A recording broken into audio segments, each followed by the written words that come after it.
안녕하세요. 사연에 빠지다의 DJ 민영입니다. 오늘 사연자는 잘 알지도 못하면서 겉으로 보이는 모습만 보고 마음대로 사람을 무시하고 판단하는 동서를 참교육해줬다는데요. 과연 어떤 사연인지 들어보시겠습니다. 오늘도 2가지 사연 준비되어 있는데요. 끝까지 들어주실 거죠? 그럼 바로 시작할게요. 구독과 좋아요 잊지 말고 꼭 눌러주세요. 안녕하세요. 저는 40대 유부녀입니다. 저희 부모님께서는 어릴 때부터 항상 사람은 언제나 부지런해야 하고 절약이 몸에 배어 있어야 한다고 가르치셨습니다. 부모님은 평생을 돈 버는 일만 하시며 살아서 그런지 온통 머릿속엔 돈밖에 없었어요. 모든 일상을 돈을 벌거나 돈을 아끼는 일에만 쓰셨죠. 저의 어린 시절을 떠올리면 항상 부모님 눈치만 봤던 기억이 있어요. 어느 정도였냐면요. 집에 형광등을 켜거나 냉장고를 여는 것도 부모님 허락을 받아야 했어요. 책을 보고 싶어서 제 마음대로 방에 형광등을 켜면 화를 내셨거든요. 책 읽을 거면 엄마 설거지하는 주방 옆에 와서 보면 되지. 뭐하러 방에 불을 또 켜? 그리고 아버지 지금 들어가서 샤워할 거니까 아버지 샤워하고 받아놓은 물로 씻게 바로 준비하고 있어. 저는 다른 사람들도 다 이러고 사는 줄 알았습니다. 형광등 쓰는 걸 아끼려고 다 같이 한 방에서 생활하고 샤워하는 물도 대야에 받아서 씻기 전에 온 식구가 다 씻어야 했습니다. 거기다가 학창시절 내내 용돈이라는 걸 받아본 적이 없어요. 중학교에 처음 입학해 학교 준비물이 있어 돈을 달라고 했을 때 아버지께 아주 혼쭐이 났거든요. 네 나이 벌써 15살인데 부모한테 용돈을 달라는 게 말이 돼? 아버지는 10살 때부터 나가서 내가 쓸 돈 내가 벌어서 살았어. 너는 매일 부모가 먹여주고 재워주는데 네가 쓸 용돈 정도는 네가 벌어야지. 저는 어릴 때부터 남들이 보면 답답하다고 할 정도로 내성적이었어요. 사실 제가 하고 싶고 갖고 싶은 게 있어도 부모님께 말해봐야 좋은 소리 못 듣고 어차피 혼나는 걸 알아서 그런지 부모님께 바라는 게 없었습니다. 저는 중학교 2학년 때부터 아르바이트를 하기 시작했어요. 시작은 이모가 운영하는 슈퍼마켓에서 학교가 끝나고 몇 시간 일하는 걸로 시작했습니다. 이모네 슈퍼마켓에서 버는 돈을 가지고 학교 준비물이나 용돈을 하기에 턱없이 부족했어요. 그래서 주말에도 햄버거 가게에서 아르바이트를 했습니다. 아르바이트도 한번 시작하면 웬만하면 그만두지를 않았습니다. 거기다가 일을 잘해서 다른 언니나 오빠들보다 시급도 금방 올랐어요. 나중에는 제가 번 돈으로 학원도 다닐 수 있을 정도였죠. 저는 스스로가 기특했어요. 다른 친구들은 부모님께 당연하게 받아서 쓰는 용돈을 저는 스스로 벌어서 쓴다는 게 멋있다고 생각했습니다. 물론 친구들과 어울려 놀지도 못하고 일이 힘들 때도 있었지만 좋은 점이 더 많았어요. 한 번은 그런 적이 있습니다. 어버이날이 돌아오길래 부모님께 제가 번 돈을 선물로 드린 적이 있어요. 항상 돈을 제일 중요하게 생각하시는 부모님이니 돈을 드리면 좋아할 거라고 판단했어요. 그런데 부모님의 반응은 의외였습니다. 네가 번 돈을 왜 우리한테 줘? 나중에 어른 돼서 혼자 살려면 돈이 얼마나 많이 드는데. 돈 허튼 데다가 쓸 생각하지 말고 다 저축해. 그래야 나중에 힘들다고 부모한테 손 안 벌리지. 그래도 어버이날이잖아요. 괜히 카네이션 같은 거 사오면 먹지도 못하고 금방 죽는 거 왜 사왔냐고 하실 게 뻔해서 그래서 돈으로 준비한 건데. 저희 부모님은 이런 분들이세요. 어린 자식이 없는 용돈에 어버이날이라고 꽃이라도 한 송이 사면 아무짝에도 쓸모없는 거 뭐하러 샀냐고 하셨고, 생신이라 편지라도 쓰면 이런 거나 할 시간에 공부하든 그게 싫으면 차라리 나가서 돈을 벌라고 하셨습니다. 괜한데 시간 쓰지 말라고요. 부모님은 항상 돈 버는 일에만 신경 쓰며 정신없이 사셔서 그런지 시간을 돈이라고 생각하셨어요. 저나 남동생도 괜한 곳에다가 시간 낭비하지 말고 항상 도움이 되는 일에 쓰기를 바라셨습니다. 그래서 그런지 공부해라 학원 가라 잔소리도 하지 않으셨어요. 공부머리가 없으면 일찍이 포기하고 기술이나 배워서 돈 벌라고 하셨거든요. 사실 어릴 때는 부모님이 이해가 되지 않을 때도 있었어요. 부모님은 일주일 내내 쉬는 날이라고는 하루도 없이 일했어요. 평일에는 2분 다 직장을 다니시면서 주말에는 아버지는 건설업 잡부로 어머니는 아는 사장님네 모텔 청소까지 하셨습니다. 아무리 돈도 좋고 잘 사는 게 중요해도 제 머릿속에 가족들과의 추억이라고는 아무것도 없거든요. 제 기억 속 우리 집은 가족끼리 휴가는커녕 외식 한번 제대로 한 적이 없습니다. 심지어 가족 중 누구 생일이 돌아와도 어머니께서 미역국 한 그릇 딱 끓여주시면 끝이었어요. 최소한의 먹고 입는 걸 제외하고 들어가는 돈은 다 사치라고 생각하셨습니다. 저도 어릴 때는 몰랐는데 학교에 들어가 보니 다른 친구들은 생일날 선물도 받고 가족들끼리 외식도 하고 그러더라고요. 아예 친구들을 불러 생일 파티까지 해주는 집도 있었고요. 저는 워낙 부모님께서 돈 쓰는 것에 예민하시다는 걸 진작부터 알아서 아예 기대도 안 했습니다. 생일날 용돈이라도 주면 감사한 마음이었죠. 그런데 남동생은 아니었어요. 어느 날이었습니다. 남동생 생일이 다가오자 남동생이 부모님에게 친구들을 집에 초대해 생일 파티를 하고 싶다고 했어요. 다른 애들은 롯데리아에서 파티도 하고 집에도 초대하는데 왜 나는 안 해주는데? 나도 생일 파티 하고 싶어. 집에 애들 좀 초대해줘. 부모님께 떼쓰는 남동생을 보며 저는 저래봐야 소용없을 텐데 왜 저러나 싶었습니다. 평소 치킨 한 마리만 시켜달라고 해도 30분 설교를 듣고 결국 엄마가 차려주신 밥을 먹어야 하는 일이 비일비재했는데 생일 파티라니요. 가당치도 않았습니다. 생일이 뭐가 별거라고 친구들까지 집에 부르고 파티를 해. 집에서 미역국이나 끓여 먹으면 그만이지. 그렇게 파티니 뭐니 하고 싶으면 네가 돈 벌어서 해. 내가 초등학생인데 이 나이에 어디 가서 돈을 벌어. 그냥 파티 좀 해줘. 딱 한 번만. 그냥 집에서 피자랑 치킨만 좀 시켜주면 되잖아. 얼씨구, 이게 나가서 돈을 안 벌어봐서 돈이 귀한 줄 모르지. 피자랑 치킨이 한두 푼이야? 쓸데없는 소리나 하지 말고 학교 나가. 이씨, 매일 그놈의 돈 번다고 자식이라고는 신경도 안 쓰면서 그 돈 벌어다 다 어디다가 쓰는 거야. 이놈의 가난한 집구석 찌깃찌깃해. 뭐야? 이 자식이 말하는 꼬라지 봐. 이게 아직 어리다고 봐줬더니만 네가 네 혼자서 큰 줄 알지? 남동생은 저보다 욕심도 많고 하고 싶은 것도 많은 애였습니다. 당시에 사춘기가 왔는지 남동생은 부모님이 뭐든 안 된다고 하는 걸 받아들이기 힘들어 보였어요. 저는 그런 남동생이 안쓰러워서 생일날 제가 모아놓은 돈 중 일부를 용돈으로 줬어요. 이거 가지고 롯데리아 가서 친구들이랑 파티해. 부족하면 말하고 누나가 더 줄 테니까. 남동생은 돈을 받자마자 뛸 듯이 좋아했습니다. 저한테 누나밖에 없다고 소리까지 질렀어요. 그 순간 저는 새로운 감정이 들었습니다. 돈이라는 게 이런 거구나 하고요. 내가 번 돈으로 내가 할 수 있는 게 많아져서 기쁘기도 했지만 사랑하고 아끼는 가족을 위해 쓰면 더 마음이 뿌듯하고 좋았어요. 그런데 그날 저녁 저는 부모님께 혼이 났습니다. 동생에게 제가 돈을 준 걸 알게 되신 거예요. 네가 번 돈을 왜 네 동생한테 줘? 어린 놈이 그 큰 돈을 그냥 받았으니 누나가 동생한테 돈 주는 걸 당연한 줄 알 거 아니야? 다음부터는 절대 네 동생한테 돈 함부로 주지 마. 알았어? 그래. 네 엄마 아빠 가족들 뒤치다꺼리 하느라 고생하는 거 그렇게 보고도 몰라? 너도 우리처럼 살래? 정신 똑바로 차리고 네 건 네가 챙겨야 해. 그제야 우리 부모님이 다른 부모님들과는 좀 다르고 남다르신 분들이라는 걸 알게 됐습니다.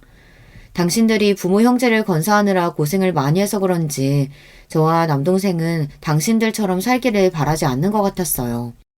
제가 조금 더 저만 생각하고 똑부러지게 잘 살기를 바라셨어요. 그래도 부모님께서 그렇게 쉬지 않고 악착같이 사신 덕분에 부모님은 서울에 아파트를 사셨어요. 양가 부모님을 다 건사하시면서도 말이죠. 저는 그날을 잊지 못해요. 아파트에 이사를 들어가는 날 부모님 두 분이 끌어안고 눈물을 흘리셨거든요.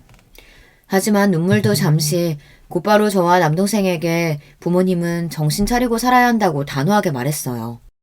봐라, 먹을 거 안 먹고 가지고 싶은 거 꾹 참아가면서 사니까 이렇게 좋은 아파트 현금으로 떡하니 사잖니. 너희도 쓸데없이 매일 뭐 사달라 외식하고 싶다 조르지 말고 한 푼이라도 더 모아서 20살 딱 되면 집에서 나갈 생각해. 20살이면 고작 대학생인데 집에서 어떻게 나가요? 네 머리로 대학은 무슨 대학?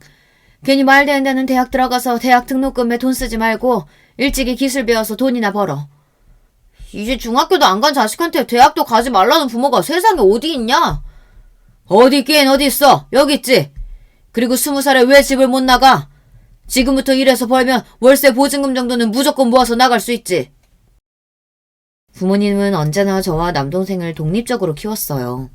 물론 저도 그런 부모님이 너무하다 싶을 때도 있고 불투명한 미래가 겁이 날 때도 있었지만 저는 그런 부모님을 존경했습니다. 남들이 보기엔 독하다, 구두쇠다 말들이 많았지만 저는 언제나 열심히 사는 부모님이 대단하다고 생각했어요. 물론 저도 그런 부모님의 사고방식을 물려받아 한시도 허투루 쓰지 않고 열심히 살았습니다. 그 덕분에 저는 결혼도 모두 다 제 힘으로 했어요. 제가 남들만큼 좋은 학벌, 좋은 직업은 아니지만 모아둔 돈은 꽤 많았거든요.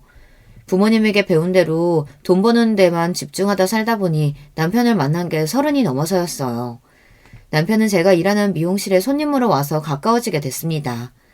부모님 말씀대로 공부머리가 없으면 일찍이 기술을 배워 돈이나 벌라고 해서 저는 대학에 진학 안 하고 바로 미용실에 취직해서 미용 기술을 배웠습니다. 몇 년 동안 남의 밑에서 일하다가 결혼 전에 제 가게를 갖게 되었어요. 물론 대출에 월세를 내느라 정신없었지만 그래도 결혼한 이후에는 날로 단골도 늘고 매출도 점점 좋아져서 다행이다 싶습니다. 저는 조금 늦은 결혼이었지만 그래도 결혼 생활에 만족하며 살고 있어요. 남편은 작은 중소기업에 다니고 있었고 시부모님도 좋으십니다. 친정 부모님은 조금 더 돈 있고 여유 있는 집에 시집가길 바라셨지만 저는 남편과의 결혼이 만족스러웠어요. 부모님께 일일이 말씀드리지는 않았지만 사실 제가 좀 남들이 보기에 궁상맞은 게 있어요. 아무래도 평생 절약이 몸에 밴 상태로 살아서 그런지 남들보다 유난한 부분이 있기는 합니다. 그래서 연애를 하거나 친구들과의 사이에서 문제가 있었던 적이 많은데요. 남편을 만나기 전 만난 남자친구와 사귈 때 일이에요. 저도 부모님이 외식하기를 꺼리시고 매번 집에서만 밥을 먹는 게 불만이었던 시절이 있었는데 막상 저도 제가 성인이 돼서 혼자 살다 보니 외식하는 돈이 그렇게 아깝더라고요. 제 돈이 아니라 친구 돈이나 남자친구 돈이라도 아까웠어요. 그래서 저는 남자친구가 생기면 밖에서 데이트를 안 하고 거의 제가 사는 집으로 데려와 밥도 먹고 커피도 집에서 마셨어요. 밖에서 쓰는 돈이 아까워서요. 남자친구나 친구들도 처음엔 그런 저를 신기하기도 하면서 좋아했어요. 부지런하고 알뜰하다고 좋아했습니다. 그런데 시간이 지날수록 좋아만 하지는 않더군요. 한 번은 그런 적이 있습니다. 제가 외식도 안 좋아했지만 특히나 영화관에 가는 걸 더 싫어했어요. 그냥 앉아서 큰 대형 화면으로 나오는 영화나 보는 건데 왜 굳이 비싼 티켓을 사서 보는지 이해가 안 되더라고요. 더군다나 영화관에 들어가면 그냥 들어가지 않잖아요. 팝콘도 사고 콜라도 사야 하는데 그 가격이 슈퍼에서 사는 것보다 훨씬 비싸니 아까웠습니다. 그런데 당시에 만나던 남자친구가 영화를 좋아했어요. 최신작은 무조건 극장에 가서 봐야 했습니다. 저도 처음엔 그런 남자친구가 이해가 안 돼서 굳이 영화관에 뭐하러 가냐고 나중에 다 TV에서 해줄 테니 그때 보자고 했습니다. 텔레비전에서 해주려면 오래 기다려야 하기도 하고 집에서 보면 느낌이 다르잖아. 나는 영화관에서 영화 보는 돈 하나도 안 아깝더라. 내가 쏠 테니까 그냥 같이 가. 남자친구가 그렇게까지 말을 하니 저도 그 남자친구를 만날 때는 할 수 없이 영화관에 자주 가게 됐어요. 그런데 아무래도 팝콘 값이 아까워서 그냥 갈 수가 없겠더라고요. 저는 집에서 전자레인지에 팝콘을 튀겨 봉지에 넣어갔습니다. 커피도 미리 집에서 보온병에 담아가고요. 저는 나름 뿌듯해서 남자친구에게 자랑했는데 남자친구는 그런 저를 보고 미간을 확 구기며 저에게 화를 냈어요. 내가 너 워낙 알뜰하고 절약하는 거 다 알고는 만났는데 이건 정말 못 봐주겠다. 사람이 적당히 할 줄 알아야지. 매일 오는 것도 아니고 가끔 한번 와서 영화 보는 거 꼭 그렇게 궁상을 떨어야겠어? 나 도저히 뚝 팔려서 안 되겠다. 우리 그냥 헤어져. 그래도 꽤 오래 만난 남자친구였는데 그렇게까지 저를 창피해하는 모습을 보고 나니 저도 많이 무안하더군요. 그런 일로 남자친구와 정말 헤어지게 될 줄은 몰랐는데 남자친구는 단호했어요. 지금까지 참을 만큼 참았다면서 헤어지자고 했습니다. 남자친구와 헤어지고 저는 충격을 받아 몇 달 마음고생을 했어요. 거기다가 더 힘들었던 건 친한 친구에게 남자친구와 있었던 일을 이야기했는데 친구들의 반응이 서러웠다는 거예요. 안 그래도 너 너무 궁상맞게 굴어서 걱정됐던 게 한두 번이 아니야. 너희 부모님이 워낙 절약하시면서 산 거 아는데 너까지 다른 사람한테 그럴 필요 없지 않아? 나 같아도 매일 여자친구가 그러면 좀 지칠 것 같아. 그래, 우리도 말을 안 해서 그렇지. 너 맨날 우리 만날 때마다 명품 가방이라도 들고 오면 사치스럽다고 하고, 식당 갈 때마다 여기는 너무 비싸다. 이런 거 집에서 먹으면 반도 안 한다 하며 눈치 보고, 불편했어. 나는 힘들어서 너희한테 위로받으려고 한 얘긴데, 오늘 같은 날 꼭 그런 소리를 해야겠어? 너희 내 친구 맞아? 친구들 앞에서는 자존심이 상해서 난리를 쳤지만, 사실 제가 그 정도였나 반성하는 계기가 됐어요. 어린 시절부터 부모님이 지질이 궁상으로 저나 남동생에게 아끼라고 절약하라고 잔소리만 하던 게 그렇게 싫었는데 저마저 저도 모르는 사이 부모님과 같은 모습으로 살고 있다는 게 스스로 너무 싫고 자괴감이 들었습니다. 하지만 어쩌겠어요. 그러지 않으려고 남들처럼 평범하게 살려고 해도 하루아침에 달라지지는 않았습니다. 그래도 그나마 그때 이후로는 저도 충격을 받아 제 생각을 남들에게 강요하는 건 많이 나아졌지만 제 몸에 밴 습관은 잘 바뀌지 않았어요. 그런 저를 온전히 받아준 사람이 남편이었습니다. 남편은 남들이 다들 진료하는 궁상맞은 모습까지 이해해줬어요. 알고 보니 남편도 유난하다면 좀 유난한 부모님 밑에서 자라서 본인이 그런 부모님의 모습을 많이 닮았답니다. 싫어서 고치려고 해도 핏줄인지라 잘 안 고쳐진다는 걸 누구보다 잘 안돼요. 시부모님은 친정부모님과 반대로 굉장히 헌신적인 분들이에요. 두 분 다 평범한 집안에서 태어나 평범한 직장 생활하며 살아오신 분들이라 모든 게 다 평범했어요. 그런데 자식들 교육에 관한 일이라면 수준에 맞지 않는데도 무리하게 해서 투자를 하시는 편이었대요. 남편은 어릴 때부터 그런 게 이해가 되질 않았답니다. 형편이 안 되는데도 시부모님들께서는 자식들 교육을 위해 빚을 내서 대치동으로 이사 갔답니다. 남편은 영 공부에 뜻이 없어 부모님의 기대에 부응하지 못하는데도 지원을 아끼지 않았대요. 그나마 남편 밑에 시동생이 공부를 잘했나 봐요. 그래서 시동생은 없는 살림에 고액 과외 학원까지 다니며 미국으로 유학까지 보냈답니다. 그 빚은 얼마 전까지 시부모님께서 갚으셨답니다. 덕분에 시부모님은 칠순이 다 된 연세에도 일하셨고 집도 서울 외곽으로 이사하셨어요. 그런 시부모님을 생각하면 남편은 답답하면서도 안쓰러워서 어떻게든 도와드리려고 많이 노력해요. 저는 그런 남편이 대견하고 멋있어 보였습니다. 남편도 저와는 다른 가정에서 자라서 그런지 오히려 저나 저희 친정 부모님을 더 대단하게 생각해요. 평소 저처럼 알뜰하고 똑부러지는 여자가 이상형이었답니다. 남편은 제가 하는 일을 다른 사람들처럼 지질이 군상이라고 생각하지 않았어요. 항상 제가 관리비를 절약하고 필요하지 않은 곳에 돈을 쓰지 않는 모습을 보며 오히려 저에게 알뜰하다고 칭찬해줬어요. 자기가 그렇게 열심히 산 덕분에 우리가 결혼할 때 이렇게 좋은 집 대출 하나도 없이 산 거잖아. 난 당신이 정말 대단하다고 생각해. 남편은 빈말이라도 항상 저에게 대단하다, 존경한다고 해줬어요. 저는 빈말이라도 남편이 해주는 말이 고마웠습니다. 이런 사람이다 보니 저는 남편이 버는 돈이 저보다 적고 시댁 형편이 넉넉하지 않는다고 해도 결혼 생활에 100% 만족했어요. 지금이야 작은 아파트에 살고 있지만 앞으로 둘이 노력하고 살다 보면 우리 부부는 훨씬 더 행복하게 살 수 있을 거라는 확신이 있었어요. 그런데 결혼 생활이라는 게 참 부부 둘이서만 좋다고 되는 건 아니더군요. 저에게는 시동생이 하나 있어요. 시동생은 제가 결혼하기 전에 미국에서 생활하고 있었기 때문에 사실 저도 몇 번 본 적이 없어요. 결혼식 때만 잠깐 한국에 왔다가 금방 다시 미국으로 돌아갔거든요. 시동생은 대학 때 유학 가서 쭉 미국에서 살았다고 하더라고요. 그런데 몇 년 전 시동생이 갑자기 하던 일을 그만두고 한국으로 들어왔어요. 외국에서 혼자 지내는 게 외롭다면서 가족들이 있는 한국에서 살고 싶다며 들어왔습니다. 사실 시동생이 한국으로 들어오기 전에 가족들과 일절 상의하지 않아 가족들도 좀 놀랐는데요. 그럴만한 게 유학 간 이후 한국의 가족들에게는 관심도 별로 없던 사람이 갑자기 한국에서 살겠다고 들어와서는 결혼하겠다고 웬 여자까지 데리고 왔거든요. 더군다나 10년 넘게 외국에 있었던 사람이 한국에 사는 한국 여자를 데리고 왔어요. 거기다가 더 놀랄 수밖에 없는 게 둘이 나이 차이도 꽤 나 보이더라고요. 저도 저지만 시부모님이 특히 많이 놀라셨어요. 시동생이 학벌도 좋고 직업도 좋기는 하지만 그 외에는 내세울 만한 게 없어요. 인물도 영 별로고 이미 홍기도 꽉 찬 노총각이거든요. 그러다 보니 시부모님은 너무 어리고 예쁜 아가씨가 시동생과 결혼하겠다고 인사를 온 게 믿기지 않는 눈치였습니다. 우리 아들이야 홍기가 꽉 찼지만 아가씨는 아직 애때 보이는 게 대학생 같은데 정말 우리 아들이랑 결혼할 생각이 있기는 있는 거예요? 그럼요. 사랑하는데 나이가 무슨 상관이에요. 저 오빠랑 꼭 결혼할 거예요. 둘이 언뜻 보기에도 10살은 넘게 차이가 나 보이는데 결혼을 하겠다고 하니 가족들 모두가 걱정부터 앞섰습니다. 괜한 철없는 마음에 홀라당 넘어가 결혼하기에는 시동생 나이가 적지 않았으니까요. 아무래도 시부모님은 이 갑작스러운 상황이 걱정됐는지 식사하는 내내 시동생과 여자친구에게 질문을 끊이지 않고 했습니다.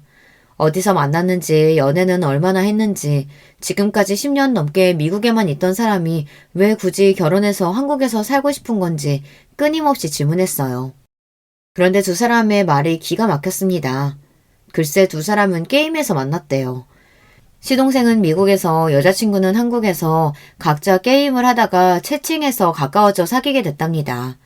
그 이후 서로 연락처를 주고받고 통화만 하고 메시지만 주고받다가 몇 개월 전 시동생이 잠깐 한국에 들어왔을 때 둘이 처음으로 얼굴을 보고 만났답니다. 그런데 그때 두 사람은 서로를 보고 첫눈에 반해 연애를 시작했답니다. 그리고는 반년 만에 결혼하겠다고 인사를 온 거예요. 그러니까 너희 말은 한 사람은 미국에, 한 사람은 한국에 있는 상태로 게임만 하고 연락만 주고받다가 얼굴은 달랑 딱 한 번 보고 좋아서 만난 지 고작 반년 만에 결혼하겠다는 거야? 저도 이 상황이 이해가 안 됐는데 어른들께서 이해를 하실 리 없었습니다.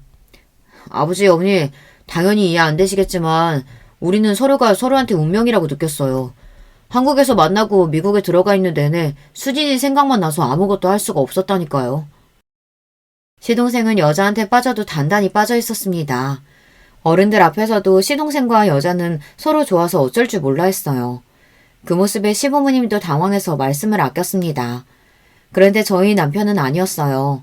아무래도 이 상황이 믿기지 않는지 미간을 잔뜩 구긴 채 돌직구를 던졌어요. 저기요, 수진씨. 얘가 미국에서 공부하고 회사도 좋은 회사 다니니까 능력도 있고 집에 재산도 좀 있나 보다 하고 기대를 했나 본데 전혀 아니에요. 우리 집 능력도 안 되는데 제가 공부를 잘해서 어머니 아버지가 등골 휘게 뒷바라지 한 거예요. 우리 집 아무것도 없어요. 남편은 시동생 여자친구가 시동생의 조건만 보고 인생 한번 펴볼까 싶은 마음에 호구 잡은 거라고 여기는 것 같았어요. 사실 그런 말도 한 게 시동생이 공부만 하느라 세상 물정도 잘 모르고 순진하기는 하거든요. 그런데 그때였어요. 시동생의 남편의 말에 기분이 상했는지 흥분해서 버럭 화를 냈어요. 형, 지금 무슨 소리라는 거야? 우리 수진이 이화여대 다니고 부모님도 외국에서 사업하셔. 절대 내 조건만 보고 결혼하겠다는 거 아니라고. 시동생이 억울하다는 듯 울부짖으니 순간 시댁에는 정적이 흘렀습니다. 저랑 오빠 나이 차이도 많이 나고 만난 지 얼마 안 돼서 걱정하시는 거 잘 알아요. 그런데 저 그렇게 생각 없는 애 아니에요. 저도 어릴 때부터 유복하다면 유복한 집에서 곱게 자란 애라 남자 집안이니 직업이니 상관없어요. 예비동서는 나이가 어려서 그런지 말투에서 당당함이 느껴졌습니다. 동서는 처음 봤는데도 저와는 전혀 다른 부류의 사람 같아 보였어요. 동서의 당당함에 오히려 더 당황하신 시부모님이 말까지 다 더듬으셨습니다. 미국에서 다니던 직장까지 그만두고 한국에 와서 뭘 어떻게 먹고 살려고 그래? 구체적인 생각은 있는 거야? 제 학벌에 제 경력에 한국에서 취직 하나 못하겠어요. 걱정하지 마세요. 제가 다 알아서 할게요. 지금 당장 결혼한다고 해도 우리가 월세 보증금이나 구해줄 형편이 될까 말까인데 어떻게 걱정을 안 해? 사실 시부모님이 가장 걱정하시는 건 돈이었어요. 젊은 날 자식들 뒷바라지 하느라 무리하신 탓에 있는 집도 다 날리고 서울 외곽에 사시면서 지금도 저와 남편이 드리는 생활비랑 본인들이 조금씩 일해서 버는 돈으로 생활하시는데 미국에 있던 아들이 갑자기 한국에 들어와 산다고 하니 부담이 되시나 보더라고요. 그런 건 걱정하지 마세요. 저는 지금까지 살면서 돈 걱정이라고는 해본 적이 없어요. 다 부모님이 알아서 해주셨거든요. 제가 결혼한다고 하면 무조건 서울에 아파트 하나는 해주실 거니까 제 아파트에 들어가서 살면 돼요. 예비동서는 참 해맑았습니다. 본인 부모가 말만 하면 다 해줄 테니 돈 걱정은 걱정하지 말라네요. 가만히 동서의 이야기를 듣고 보니 철이 없고 해맑을 만한 게 사람이 참 물색 없이 컸나 보더라고요. 당시 나이가 25이라는데 그때까지도 돈 한 번 벌어본 적이 없답니다. 대학 졸업하고 지금까지 집에서 놀고 먹는데도 부모님이 다 생활비 주셔서 큰 걱정 없이 자랐어요. 그래도 공부해서 대학까지 나왔는데 집에서 먹고 놀면 아깝지 않아? 에이, 아까울 게 뭐 있어요. 원래 대학도 가기 싫었는데 부모님이 그러면 시집 못 간다고 하셔서 억지로 간 거예요. 사실은 제 꿈이 현모양처거든요. 부모님이 매일 일하시느라 저 혼자 집에 있어서 저는 결혼하면 좋은 엄마, 좋은 아내 될 거라고 어릴 때부터 매일 말하고 다녔어요. 동서 꿈이 현모양처랍니다. 그래서 시동생처럼 자상하고 취미가 잘 맞는 남편 만나 평생 내조하며 살고 싶었대요. 그제야 동서를 보았는데 동서가 남다르긴 하더라고요. 동서가 입고 걸친 옷이나 가방이 모두 다 명품이었어요. 젊은 여대생이 입고 들기에는 꽤 고가의 제품들이었습니다. 남편 말처럼 남자 재산 때문에 나이 많은 남자랑 결혼하려는 것처럼 보이지는 않았어요. 시부모님이나 저나 남편도 슬슬 둘 사이가 납득이 되는 분위기가 되자 시동생과 여자친구는 서로 취미도 너무 잘 맞고 말도 잘 통한다고 결혼하면 잘 살 테니 허락해달라고 했습니다. 얼마 뒤 시동생은 결혼했어요. 동서 말대로 동선의 친정에서 서울에 아파트를 구해줘서 시동생은 한국에 들어오는 대로 결혼하고 아파트에 들어갔습니다. 동서가 나이도 어리고 철이 없어 보여서 걱정하기만 했는데 그래도 둘이 잘 사는 것 같아 저희가 괜한 걱정을 했나 보다 했어요. 그런데 얼마 뒤 생각지도 못한 일이 벌어졌습니다. 미용실에서 일을 하고 있는데 시어머니께 연락이 왔더라고요. 시어머니께서 결혼한 시동생이 걱정된다면서 한참 동안 저에게 하소연을 하셨어요. 알고 보니 시동생이 미국에서 들어온 지 한참인데 아직도 취직을 안 하고 집에 있답니다. 제가 생각하기에는 시동생이 한국에 들어오자마자 결혼하기도 했고 아직 일을 그만둔 지 얼마 안 됐으니 그럴 수도 있겠다 싶어서 좀 기다려보시라고 했는데도 시어머니는 걱정이 이만저만이 아니시더라고요. 그런데 시어머니께서 그러실 만한 게 최근에 시동생이 돈이 필요하다면서 시어머니께 연락을 했대요. 지금까지 한국 들어와서 네 동선의 친정에서 준 생활비 가지고 둘이 생활했나 본데 그게 떨어졌는지 어쩐 건지 이제는 나한테까지 손을 벌리더라. 내가 어디 말할 데도 없고 아주 답답해 죽겠어. 서방님이 나이가 몇 살인데 어머니께 손을 벌려요. 그건 말도 안 되죠. 시부모님도 저나 남편에게 생활비를 받고 계신데 그 와중에 시동생까지 시어머니에게 손을 벌린다고 하니 저도 기가 막히더라고요. 그러니까 말이다. 하루라도 빨리 취직부터 하라고 잔소리를 하기는 했는데 둘이 도대체 뭐라고 사는지 애가 영 일할 생각을 안 해. 며느리라는 애는 전화해도 통 받지를 않고. 이게 다 나랑 네 시아버지가 새끼라고 오냐오냐 키워서 그렇지 뭐. 아이고, 내가 말할 사람이 없어서 너한테까지 괜히 힘들게 했다. 시어머니는 말할 데가 없어서 그냥 한 이야기니 걱정하지 말라고 하셨지만 저는 걱정됐습니다. 저는 그날 저녁 시어머니에게 들은 이야기를 남편에게 했어요. 서방님이랑 동서 때문에 시부모님께서 걱정이 많으신 것 같다고요. 제 이야기에 놀란 남편이 아무래도 안 되겠다며 시동생과 동선의 집에 가보자고 했습니다. 그 학벌에 그 나이에 도대체 무슨 생각으로 몇 달째 집에서 놀고 먹으며 부모님께 손을 벌리는지 알아야겠다고요. 남편과 저는 곧장 시동생네 집으로 갔습니다. 그런데 그날 저녁 저와 남편은 시동생네 집에 갔다가 경악할 광경을 보고 깜짝 놀랐어요. 결혼식 이후 시동생과 동선의 집에 처음 가보는 거였는데 글쎄 집안 꼴이 말이 아니더라고요. 그 좋은 집이 꼭 돼지우리 같았습니다. 저나 남편은 양가에 일절 도움 없이 먹을 거 못 먹고 아낄 거 아껴가며 열심히 일해서 번 돈으로 서울의 오래된 아파트를 간신히 샀어요. 그런데 동서는 친정 부모님께서 사주신 40평대 아파트를 몇 달 사이에 아주 쓰레기장으로 만들어놨더라고요. 결혼하고 몇 개월 동안 청소를 한 번도 안 했는지 집안 꼴은 엉망이었습니다. 거기다가 밥도 안 해먹는 건지 주방에는 배달 음식 용기와 봉투가 그대로 어질러져 있었고 백화점 쇼핑백 봉투와 상자들이 집안 곳곳에 널브러져 있었어요. 도무지 걸어 들어갈 공간조차 없는 집안을 간신히 들어간 저와 남편은 동서와 시동생의 모습에 다시 한번 놀랐습니다. 방 하나를 아예 게임방으로 만들어놨는데 둘 다 거기서 몇 시간을 게임을 하는 건지 종일 그 안에만 있나 보더라고요. 집안 꼴이 이게 다 뭐야? 설마 결혼하고 지금까지 이 꼴을 하고 산 거야? 저와 남편은 두 눈으로 보고도 믿기지 않는 광경에 입을 다물지를 못했어요. 둘 다 몰골이 패인이 따로 없더라고요. 순간 동서와 시동생이 했던 말들이 떠오르면서 저는 코웃음이 다 튀어나오더군요. 동서, 꿈이 현무영처라고 하지 않았어? 아무리 신혼이라도 그렇지 집안 꼴이 이게 다 뭐야? 둘 다 집에 있으면서 청소는 하고 살아야지. 어려도 한참 어린 동서에게 저도 꼰대처럼 싫은 소리는 하기 싫었지만 이건 해도 해도 너무했어요.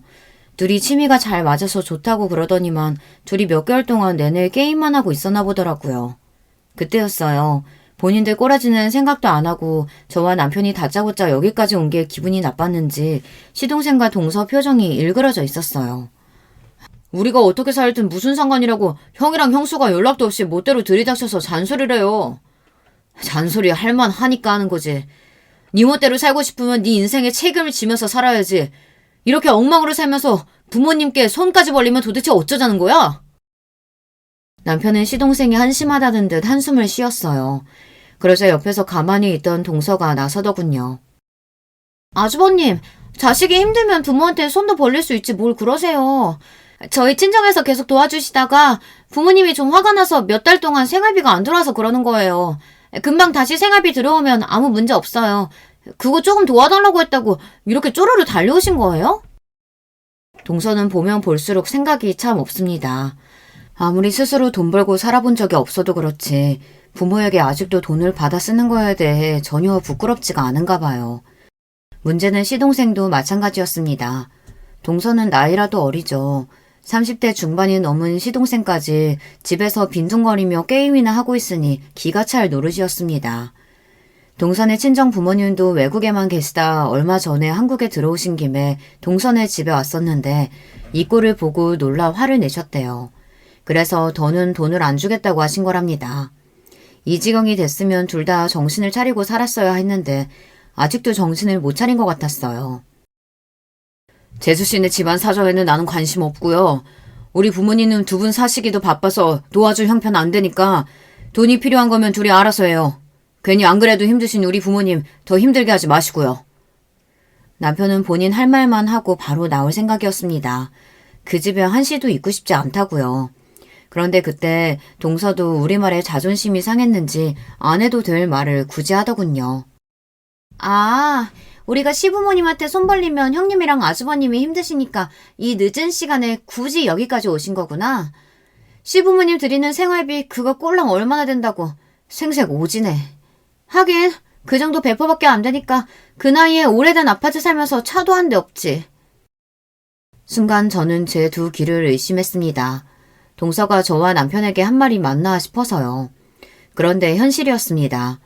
동서는 철딱서니만 없는 게 아니라 개념 자체가 없었어요. 재수씨, 지금 뭐라고 했어요? 그거 우리한테 한 말이에요? 나이가 어려서 그러려니 하고 넘어가 주려고 했더니만 이거 어린 게 완전 글러먹었네. 형이야말로 우리 수진이한테 뭐 하는 거야? 당장 사과 안 해? 순간 분위기가 살벌해지길래 이러다가 크게 싸울 것 같아 제가 나서서 남편을 말렸습니다. 그러고는 그만 가자고 했어요. 나이 처먹었다고 되게 어른 행세하네. 나이 먹어서 좋겠다. 좋겠어. 동서 그만 좀 해. 내가 정말 할 말이 많은데 참고 딱 한마디만 할게. 정신 똑바로 차리고 살아. 그러다가 부모님이 평생 안 도와주신다고 하면 어쩌려고 그래? 형님이나 아주버님이나 부모 도움이라고는 받아본 적 없는 거지들이라 제 입장 이해할 리 없죠.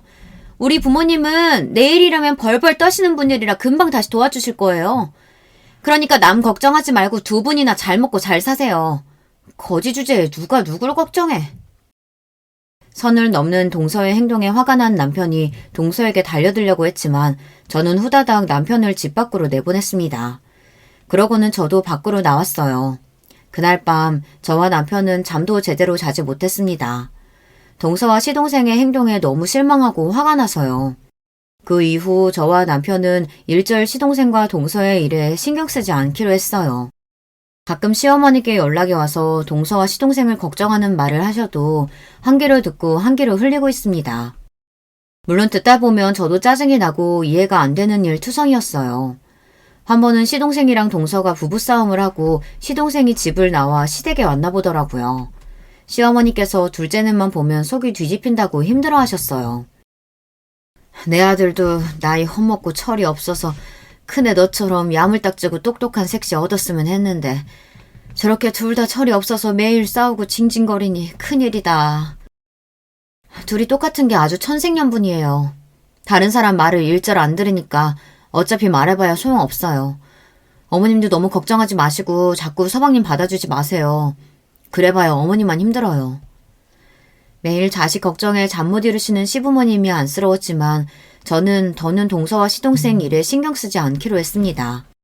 신경 써봐야 저만 피곤하니까요. 그로부터 얼마 뒤 무슨 일인지 동서에게 먼저 연락이 왔습니다. 동서는 시부모님께 고마운 일이 있어 본인이 제대로 크게 한턱을 쏠 테니 저와 남편도 오라고 했어요. 저번에 제가 친정부모님하고 싸우고 예민해서 형님하고 아주머님한테 실수했어요. 이번 기회에 제가 크게 밥 살 테니까 와서 드시고 푸세요. 동서네 집에서 싸우고 온 지 몇 달이 지나서야 동서에게 연락이 온 거예요. 동서는 본인이 실수했다고 인정하며 본인이 밥을 살 테니 나오라고 했습니다. 남편과 저는 못 이기는 척 약속 장소에 갔어요. 동서가 생각 없고 개념 없는 거야 진작 몰랐던 것도 아니고 이제 다 가족이니 윗사람으로서 너그러운 마음으로 이해해 줄 생각이었습니다. 그런데 역시나 사람은 고쳐 쓰는 게 아니에요. 동서는 구제불능이었어요. 애초에 모르는 게 많아서 말이 통하지를 않았습니다. 그날 약속은 시작부터 문제가 있었어요. 아무리 동서가 밥을 사기로 했어도 다 같이 만나기로 했으면 같이 상의해서 약속 날짜나 시간을 잡아야 하잖아요. 그런데 동서는 자기 마음대로 평일 오후 5시로 식당 예약을 했더라고요. 저희 남편 퇴근 시간이 6시고 저는 가게 문을 닫는 시간이 8시인데 말이죠. 아무래도 시간을 바꿔야 할 것 같아서 제가 동서에게 따로 연락했어요. 시간이 아무래도 안 맞을 것 같아서 바꿀 수 있냐고요. 그러자 동서가 대뜸 하는 말이 기가 막혔습니다. 제가 요즘 간헐적 단식 다이어트 하고 있어서 무조건 저녁을 6시 이전에 먹어야 해서요. 그럼 우리가 먼저 가서 먹고 있을 테니까 아주버님이랑 천천히 오세요. 순간 저는 말문이 막혔습니다. 저는 시간을 바꿀 수 없는 무슨 대단한 이유라도 있는 줄 알았어요. 그런데 동서 본인이 다이어트 중이라 시간을 바꿀 수 없다네요. 저는 괜히 기분이 상해서 그럼 그냥 우리가 빠질 테니 이번엔 시부모님이랑 식사하라고 했어요. 사실 저도 동서에게 밥을 얻어먹을 기분도 아니었으니까요. 형님, 제가 예약한 식당 엄청 유명한 한우 고깃집이에요. 이런 기회 많지 않으실 텐데 그냥 오세요. 형님이랑 아주머님 오실 때까지 기다릴게요. 동서는 우리가 올 때까지 기다릴 테니 꼭 오라고 자기 멋대로 이야기를 하곤 전화를 끊어버렸습니다. 약속 당일 저와 남편은 일이 끝나는 대로 불이 나게 식당으로 갔어요. 저도 미용실 문을 일찍 닫고 갔습니다. 사실 저나 남편이나 한우든 뭐든 동서와 시동생을 만나러 간다는 게 썩 내키지는 않았지만 그래도 동서가 먼저 사과를 해왔는데 윗사람으로서 외면한다는 게 마음에 쓰이긴 하더라고요. 저와 남편은 택시까지 타고 약속 장소로 갔습니다. 그런데 동서가 식당에 도착한 저와 남편을 보자마자 또 안 해도 될 말을 하더라고요. 이래서 저는 우리 자기 취직 안 했으면 좋겠다니까요. 그까짓 회사 다녀봐야 월급도 쥐꼬리만큼 받으면서 저랑 놀아주지도 못하잖아요. 우리 자기는 내가 평생 월급 줄 테니까 그냥 나랑 매일 집에서 놀아줬으면 좋겠다. 그러게. 나도 그냥 매일 우리 자기랑 집에서 뒹굴뒹굴 놀기만 했으면 좋겠어. 바로 얼마 전까지 둘이 싸우고 시동생이 시댁으로 왔다더니만 어느새 또 화해했는지 여전히 둘 사이가 좋아졌더군요. 아무리 둘이 좋아도 사람이 일은 하고 살아야지. 언제까지 부모들한테 도움만 받으면서 살 거야? 아들, 신우는 그만큼 즐겼으면 됐으니까 이제 그만 즐기고 얼른 일부터 찾아. 그래야 아기도 낫지. 어머님, 그거 조금 도와주셨다고 벌써 손주 타령하시는 거예요? 제 나이가 몇인데 벌써 아기를 낳아요. 저 조금 더 놀다가 30 넘어서 낳을 거예요. 이제야 왜 시동생과 동서 사이가 다시 좋아졌는지 알았습니다. 동서네 친정에서 돈이 끊기자 동서와 시동생이 매일 둘이 같이 싸웠나 봐요. 그래서 시동생이 시댁에까지 들어온 거고요. 그 꼴이 안 됐으니 결국은 시부모님이 시동생을 도와준 거였어요. 저와 남편은 답답해서 밥을 먹어도 체할 지경이었습니다. 동서나 시동생의 행동도 이해가 안 되고 짜증났지만 시부모님도 답답했어요. 도대체 자식을 왜 저렇게 키우나 싶어서요. 남편도 같은 자식인데 왜 항상 시동생에게만 저렇게 쩔쩔매는 건지 이해가 안 됐어요.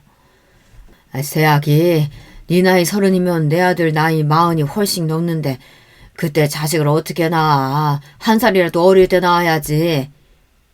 에이, 안 생기면 안 나오면 그만이죠 뭐. 저는 그냥 우리 자기랑 둘이 돈이나 펑펑 쓰면서 행복하게 살래요. 아무리 봐도 동서의 머릿속에는 아무것도 들어오지 않는 것 같아요. 그냥 텅텅 비어있는 것 같았습니다. 시동생이 제대로 취직도 안 하고 저러고 사는 게 다 동서 때문이었어요.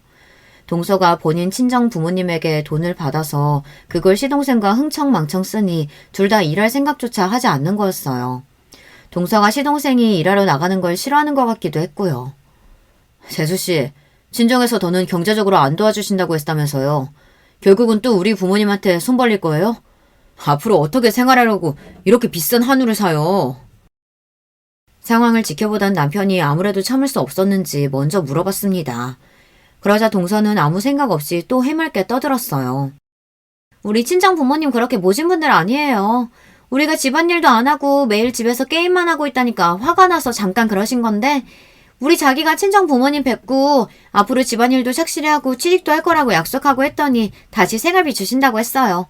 그래서 그 기념으로 제가 오늘 한우 쏘는 거예요. 이제는 보다 보니 동서가 천진난만하게 맞아 보였습니다. 시부모님은 애써 한숨을 삼키시며 저희에게 얼른 밥이나 먹자고 하셨어요. 저는 도무지 한우가 입으로 들어가는지 코로 들어가는지 알 수가 없었습니다. 그런 제가 아무래도 신경 쓰이셨는지 시부모님이 자꾸만 저에게 괜찮냐고 어디 불편하냐고 물으셨어요. 우리 큰애가 하루 종일 서서 일하다 와서 피곤한가 보다. 고기 별로면 다른 거 시켜줄까? 그래, 우리 큰며느리 매콤한 거 좋아하니까 게장이라도 좀 따로 시켜줘. 그때였어요. 시부모님께서 저만 챙기는 모습이 동서가 보기엔 세민하고 빈정이 상했는지 괜히 가만히 있는 저에게 동서가 대뜸 시비를 걸더군요. 형님이 하고 다니는 거 보고 내가 예상은 했는데 친정이 가난했나 봐요. 그러니까 이런 고급 한우도 못 먹어봐서 그렇게 촌스럽게 굴죠. 동서네 집 부모는 도대체 자식을 어떻게 키웠으면 저 모양일까요? 감정을 숨길 줄도 모르는 건 물론이고 더군다나 할 말 못할 말 일절 구분할 줄을 모르는 것 같았어요. 저는 안 그래도 오고 싶지 않은 자리에 와서 기분도 좋지 않았는데 동서가 때마침 시비를 걸어주니 이때다 싶어 동서에게 한 소리 하려던 참이었습니다. 저에 대해 뭘 아느냐고 따져 물을 참이었어요. 그런데 그때였어요. 지금까지 동서가 말도 안 되는 별소리를 다 해도 꾹 참고 계시던 시부모님께서 버럭 화를 내셨습니다. 아무래도 이제 참을 만큼 참으신 것 같았어요. 둘째 너! 내가 부모로서 해준 것도 없고 많이 부족해서 웬만해서는 자식들 일에 안 끼어들고 봐주려고 했는데 손이 사람한테 무슨 말버릇이야? 네가 잘난 부모 등에 업고 아주 눈에 뵈는 게 없나 본데? 제발 좀 네 손이 똥서 좀 보고 배워. 시아버지께서는 자리에서 벌떡 일어나기까지 하시면서 동서에게 삿대질까지 했어요. 그러자 동서가 어이가 없다는 듯 코웃음을 쳤습니다. 제가 형님한테 보긴 뭘 배워요. 태생부터 아무것도 없이 태어나서 가난한 사람들이랑 저랑 같아요? 아버님 아들이 누구 덕에 지금까지 놀고 먹고 하는데 지금 누구 편을 드는 거예요? 동서는 또 선을 넘었습니다. 이제 하다하다 시아버지 하기까지 버릇없이 굴었어요. 그때였어요. 옆에서 잠자코 계시던 시어머니까지 나섰습니다. 너 정말 안 되겠다. 나도 이런 말까지 안 하려고 했는데 우리 큰며느리 재산이 얼만 줄 알아? 큰애 이름으로 된 건물만 자그무치 200억이야. 우리 큰며느리가 그렇게 가진 게 많아도 이렇게 겸손한데 너는 애가 도대체 왜 그 모양이니? 한 번만 더 네 형님 무시하고 막무가내로 들면 내 아들하고 네가 살든 말든 며느리 취급도 안 할 거니까 그런 줄 알아. 뭐요? 200억이라니. 거짓말하지 말아요. 200억짜리 건물도 있는 사람이 왜 저런 다 쓰러져가는 아파트에 차도 없이 저렇게 구질구질하게 살아요? 동서는 제가 이해가 되지 않는다는 듯 말했습니다. 심지어 시부모님이 거짓말을 하는 줄 알았어요. 자기야, 진짜야. 우리 형수 저렇게 보여도 처가가 모텔 쪽에서 유명한 부자야. 내가 형수 믿고 우리 엄마 아빠한테 돈 달라고 한 거지. 우리 부모님 뭐가 있다고 내가 돈 달라고 했겠어. 뭐야, 자기는 그런 중요한 얘기를 왜 이제서야 해? 그랬습니다. 사실 이제 막 결혼한 동서 앞에서 제가 티를 낼 일이 없으니 동서는 몰랐겠지만 시댁에서 실질적인 가장은 저예요. 남편이야 벌어오는 월급 빤하다 보니 시부모님 생활비는 제가 벌어서 드리고 있어요. 친정 부모님은 쉬는 날 없이 열심히 모텔 청소 일까지 하다 우연한 기회로 망해가던 모텔 하나를 싸게 인수한 게 대박이 났어요. 처음 인수했던 그 모텔이 몇 년 만에 20배가 올랐습니다. 그게 자본이 돼서 강남에 모텔을 하나 둘 인수한 게 강남에 있는 웬만한 모텔이 다 저희 친정께 됐어요. 얼마 전 아버지 건강이 안 좋아지시자 저와 동생에게 모텔을 증여해 주셨습니다. 그중에 제가 물려받은 모텔 2개의 건물만 200억이 넘었어요. 저도 그렇게 지독하던 친정 부모님 도움을 받으며 살 줄은 몰랐는데 저희 부모님도 대박이 나고 나니 어쩔 수 없는 고슴도치 부모인지 다 저와 동생에게 베풀어 주시더라고요. 시댁 식구들의 말에 동서는 순간 당황해 금방이라도 터질 듯 얼굴이 빨개졌습니다. 그러더니 슬쩍 고개를 돌려 제 눈치를 보더군요. 헐, 대박. 형님, 정말 몰랐어요. 어쩐지 형님한테서는 알게 모르게 묘한 귀티가 흘렀다니까요. 가면 보니까 이 집 남자들은 여자복 하나는 있네요. 저나 형님이나 이렇게 있는 집 며느리들만 들어오고. 동서는 순식간에 태세를 전환했습니다. 저더러 없는 티가 난다고 할 땐 언제고 이제는 귀티가 난다네요. 내가 동서랑 같은 수준으로 엮이는 거 난 기분 나쁜데. 사실 모텔이야 부모님 재산이고 나는 아파트며 미용실이며 다 내가 번 돈으로 내가 얻은 것들이거든. 그리고 난 부모님 재산 자식이라고 넙죽 받을 생각 없어. 동서랑 같은 사람으로 엮지 마. 어머머, 우리 형님 대단하시다. 저 같으면 모텔 물려받아서 편하게 살 텐데 자기 사업까지 하시고 존경해요. 그날 이후 동서와 제 사이는 많이 달라졌습니다. 동서는 저를 볼 때마다 깍듯하게 90도로 인사하며 형님 하고 따라다녀요. 거기다가 신기한 건 저더러 미용 기술을 가르쳐달랍니다. 친정부모님이 언제까지 그렇게 놀기만 할 거냐고 평생 그렇게 빈둥거릴 생각이면 절대 지원 안 해주신다고 선언하셨어요. 그래서 제가 형님네 미용실에서 기술 배운다고 했어요. 그러니까 형님이 저 기술 좀 가르쳐주세요. 제가 형님한테 충성하고 잘할게요. 동서는 무슨 바람이 불었는지 자꾸만 미용실에 찾아와서 기술을 가르쳐달랍니다.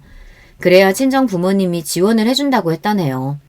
덕분에 저만 골치가 아프게 생겼어요. 저는 됐다고 안 가르쳐줄 거라고 몇 번 돌려보냈는데 동서는 벌써 한 달째 미용실에 나와요. 청소라도 한다고 앞에서 알짱알짱 거리는데 거슬려 죽겠습니다. 사람이 참 눈치도 없고 물색이 없어요. 제가 요즘 동서를 보며 가정교육의 중요성을 아주 뼈저리게 느끼고 있습니다. 자식 교육을 잘못 시키면 여러 사람한테 민폐예요. 여러분 생각은 어떠세요? 사람 고쳐 쓰는 거 아니라는데 동서가 제가 가르친다고 변하기는 할까요? 저보다 인생 선배인 여러분들께서 댓글로 조언 주시면 제가 읽어보고 참고하도록 하겠습니다. 기나긴 저의 인생 이야기 끝까지 들어주셔서 감사해요. 여러분의 가정에는 항상 즐거운 일만 가득하시길 바랄게요. 여러분, 두 번째 사연 시작하기 전에 좋아요, 구독 꼭 눌러주실 것. 그럼 두 번째 사연 바로 시작합니다. 저는 아버지, 어머니 그리고 저까지 이렇게 셋이 같이 살았습니다. 그렇게 좋지도 나쁘지도 않은 평범한 집안이었다고 생각합니다. 그러나 제가 중학교에 올라갈 때쯤 어느 날 어머니가 집을 나가셨습니다. 이유는 자세히는 알 수 없었습니다. 다만 그때쯤에 제 기억 속에는 어머니가 집을 나가시기 전날 아버지와 어머니 두 분께서 크게 싸우시던 모습이 남아 있습니다. 늦은 밤 고성이 오가는 통에 잠에서 깨어난 제가 방문을 살짝 열고 밖을 보았을 때 아버지께서 어머니를 향해 손을 올린 것을 봤었죠. 그 장면 때문에 며칠이 지나도록 어머니께서 집에 돌아오질 않으셔도 물어볼 생각도 못하고 그저 아버지의 손찌검으로 인해 어머니가 도망을 가신 거구나 하고 자연스럽게 생각했습니다. 하지만 아버지께선 제가 성인이 되도록 제게 손찌검하신 적이 단 한 번도 없었습니다. 아버지는 엄한 분이셨지만 동시에 다정하신 분이셨습니다. 제게 중요한 날이면 늘 날짜를 맞춰 꼭 회사를 쉬고 저와 함께 해주셨습니다. 중학교식부터 고등학교 졸업식까지 빠짐없이 저와 같이 있어주셨고 덕분에 저는 항상 아버지와 사진을 찍으며 추억을 남길 수 있었습니다. 가끔 그때 찍은 사진들을 보면 어머니의 빈자리를 느끼지 않게 해주시려는 것처럼 제 어깨에 든든하게 팔을 두르고 열성적으로 웃고 계셨죠. 운동회 때나 수학여행 때에는 아버지께서 늘 손수 도시락을 싸주시기도 하셨습니다. 그런데 아버지께서 음식을 짜게 먹으시던 편이셔서 도시락으로 싸주시던 김밥이 늘 짰던 기억이 납니다.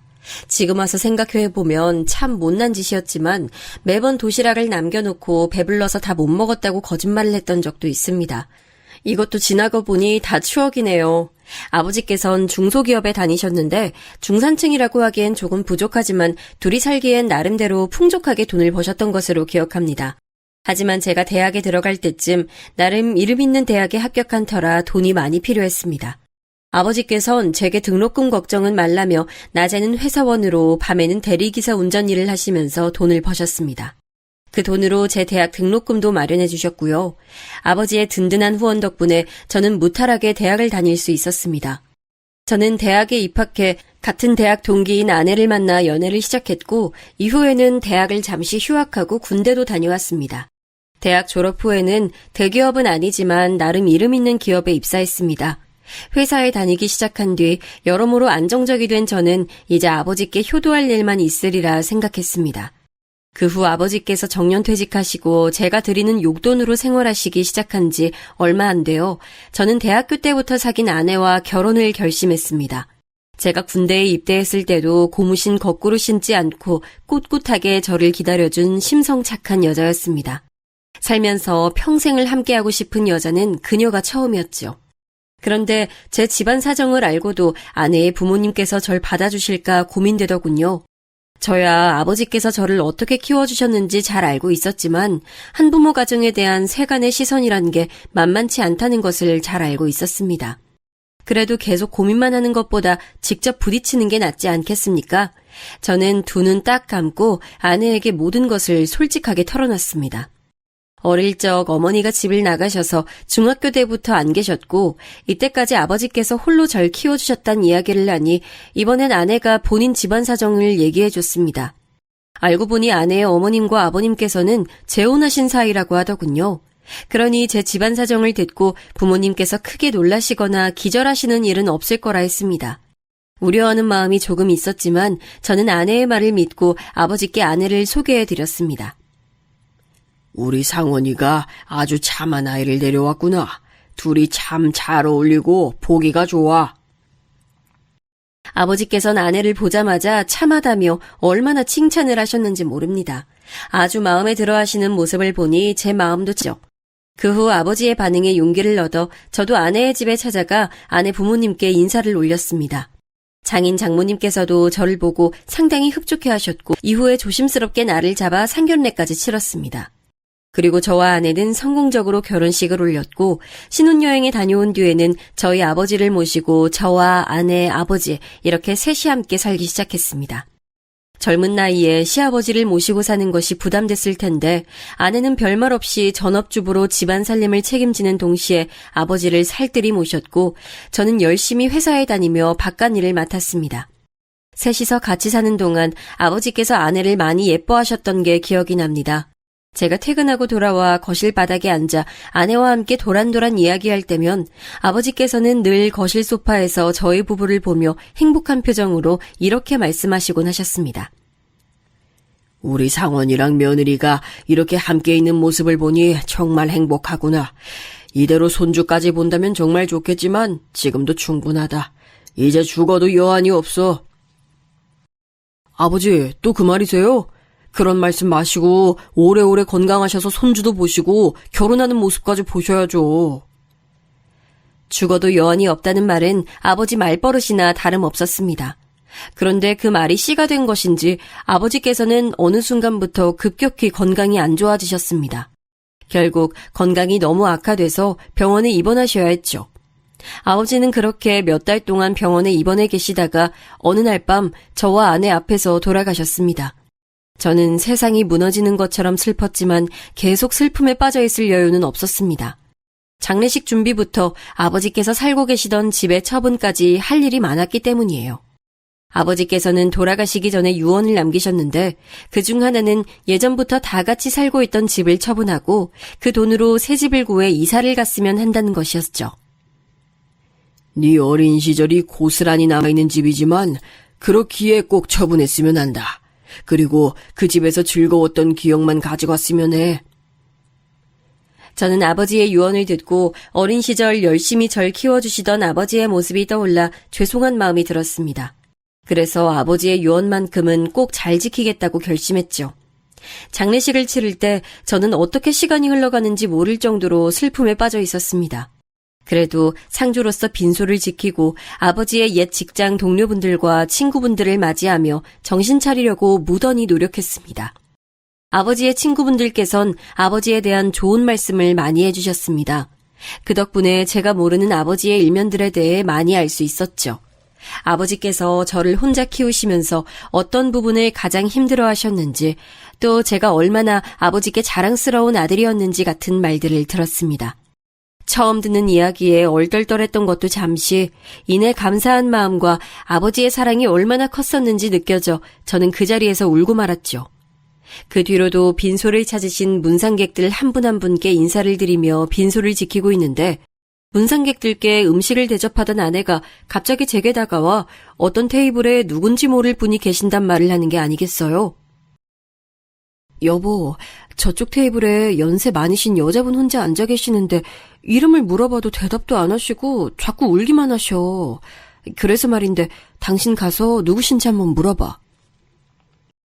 저는 아내의 말을 듣고 의아해져서 여성분이 앉아 계시는 테이블 가봤습니다. 그런데 테이블에 앉아 계시는 여성분께 점점 가까이 갈수록 그분의 얼굴이 너무나 익숙하게 느껴지는 겁니다. 어릴 때 찍은 가족 사진에서만 볼 수 있던 그리운 얼굴에 저는 홀린 듯 그 테이블에 다가가 여성분께 말을 걸었죠. 어머니? 설마 어머니세요? 떨려서 잘 안 나오는 목소리를 쥐어짜며 간신히 불러보니 뒤늦게 다가온 저를 알아차린 그분께서 두 눈 가득 눈물을 주르륵 흘리며 제 이름을 부르시더군요. 상훈아, 엄마야. 엄마가 너무 늦게 왔지? 엄마가 너무 미안해.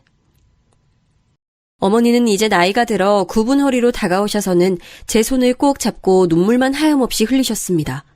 어렸을 때 저는 어머니가 돌아오신다면 어떤 말을 할지 생각해두곤 했습니다. 그러나 시간이 흘러 어른이 된 이후로 어머니에 대한 마음을 내려놓고 살아서인지 무슨 말을 해야 할지 전혀 모르겠더군요.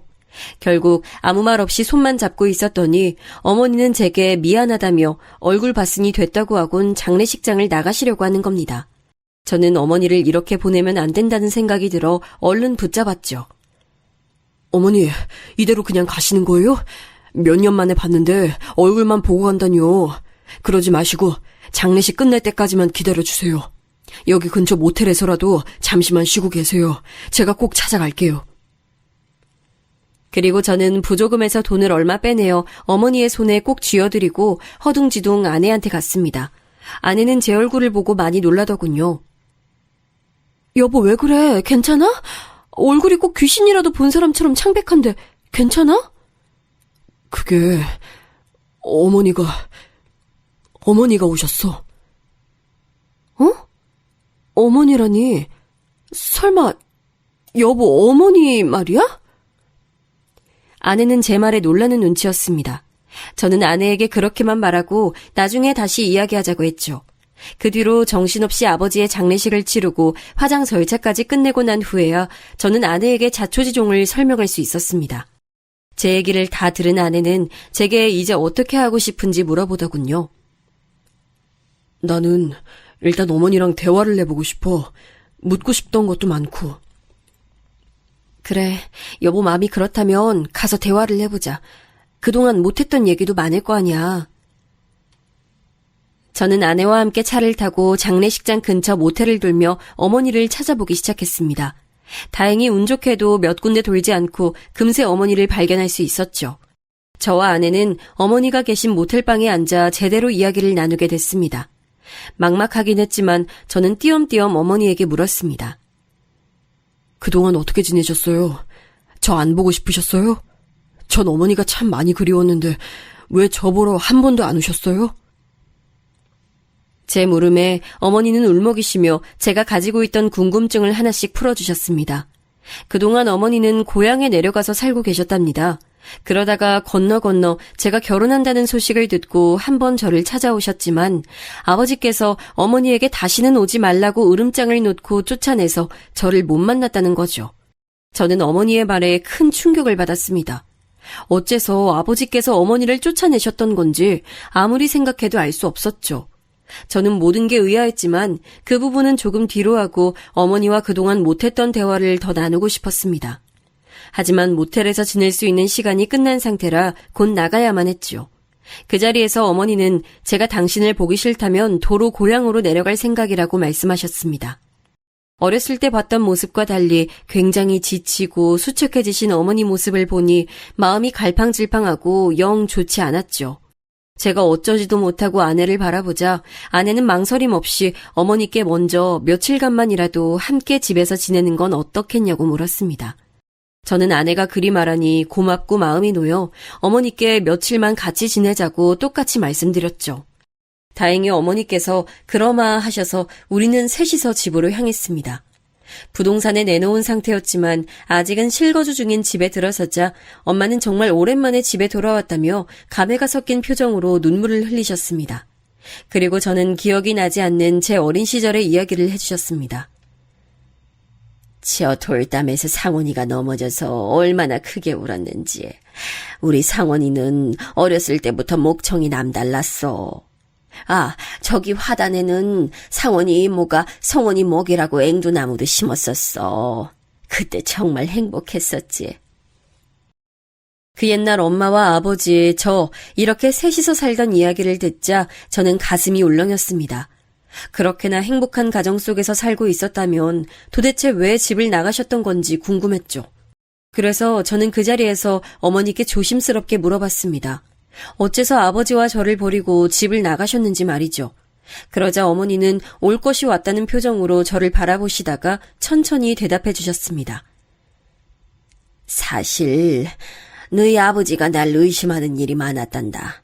내겐 잘해주고 자상한 아버지였을지 몰라도 내겐 언제나 아내가 바람을 피우고 있을지 모른다고 생각하는 의심 가득한 남자였어. 그래서 안 보이는 곳에서 매번 내게 손을 올리는 일이 많았지. 그때 내가 너를 데리고 도망가지 않았던 건 네 아버지가 너만은 때리지 않을 거라는 걸 알고 있어서였어. 게다가 엄마는 널 먹여 살릴 만큼 능력이 좋거나 돈을 잘 버는 것도 아니었으니 고생시킬 바에는 두고 가는 게 낫다고 생각했어. 이런 내 선택을 원망하니? 어머니의 말씀에 저는 모든 것을 납득할 수밖에 없었습니다. 어머니가 집을 나가시기 전날 밤 저는 아버지가 어머니께 손을 올리신 장면을 기억하고 있었으니까요. 그간 어머니가 겪었을 고충이 생생하게 느껴져 마음이 아팠습니다. 그럼 왜 그동안 제게 연락을 안 하셨어요? 제가 성인이 됐을 때는 한 번 정도는 해주셨을 수 있었잖아요. 그러자 어머니는 집에서 아버지를 피해 도망 나온 지 얼마 안 되었을 때는 아버지가 무서워서였고 그 뒤에는 제게 미안해서 도저히 연락하지 못했다고 하시더군요. 나중에 제가 결혼한다는 소식을 들었을 때 용기를 내서 연락하려고 했지만 그것도 아버지가 막는 바람에 연락이 닿지 않았던 거고요. 그 이야기를 듣고 나니 왜 어머니가 아버지가 돌아가신 이후에 저를 찾아오신 건지 알 수 있었습니다.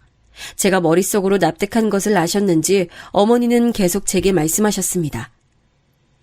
상원이 너만 괜찮다면 엄만 너와 계속 연락하고 살고 싶어. 내가 우리 아들한테 못해준 게 너무 많아. 지금이라도 못해준 거 다 해주면서 살고 싶어. 어머니는 그렇게 말씀하시면서 제 손을 잡아주셨습니다.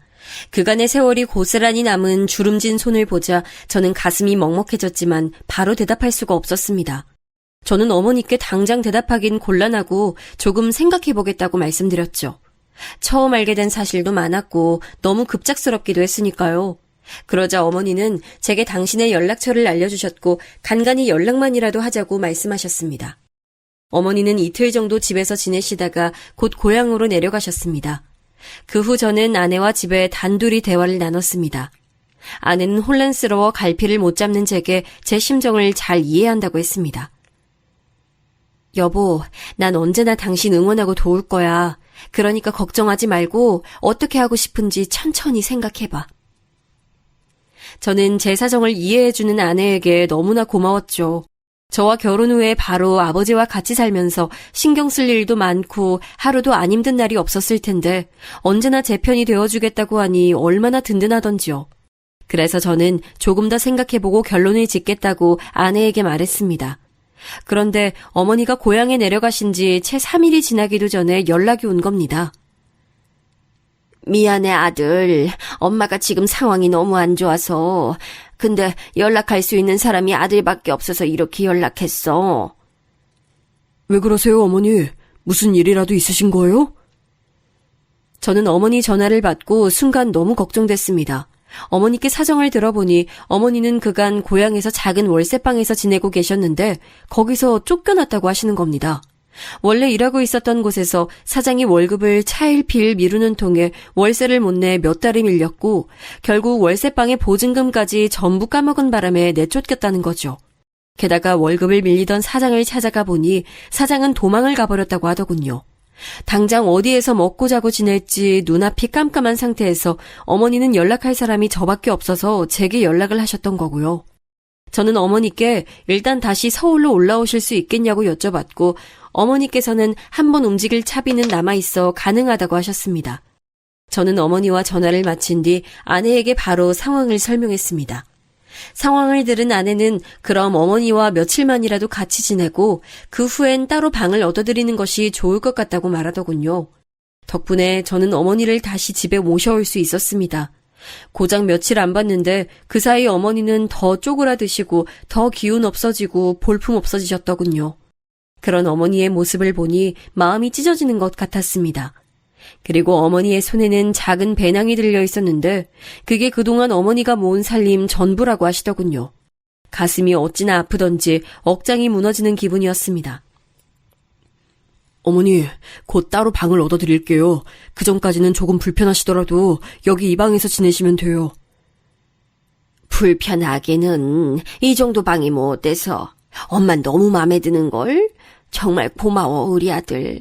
엄마가 아들 덕분에 한시름 놨어. 그 뒤로 같이 살게 된 어머니는 당신이 가정부라도 되신 것처럼 청소며 빨래며 모든 집안일을 도맡아 솔선수범하셨습니다. 매일 새벽같이 일어나 바닥을 쓸고 닦으신 뒤 식사 준비까지 하시고 빨래도 해놓으시더라고요.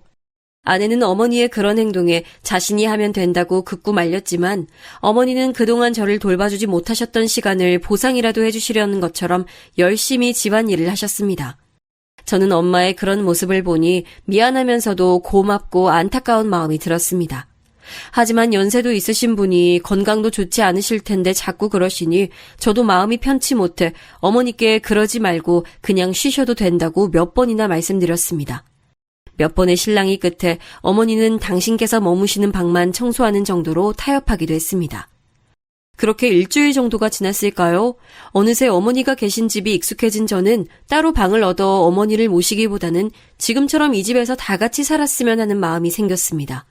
하지만 이건 저 혼자 결정할 일이 아니었죠. 그래서 저는 어머니께서 잠드신 야심한 밤에 아내와 진지하게 대화를 나눴습니다. 여보, 혹시 이대로 어머니를 이 집에서 모시고 같이 지내는 것에 대해 어떻게 생각해? 여보에게 정말 못난 짓 하는 거 알지만 나 어머니를 다른 곳에 모시고 싶지가 않아. 그냥 이 집에서 모시고 살면서 보살펴드리고 싶어.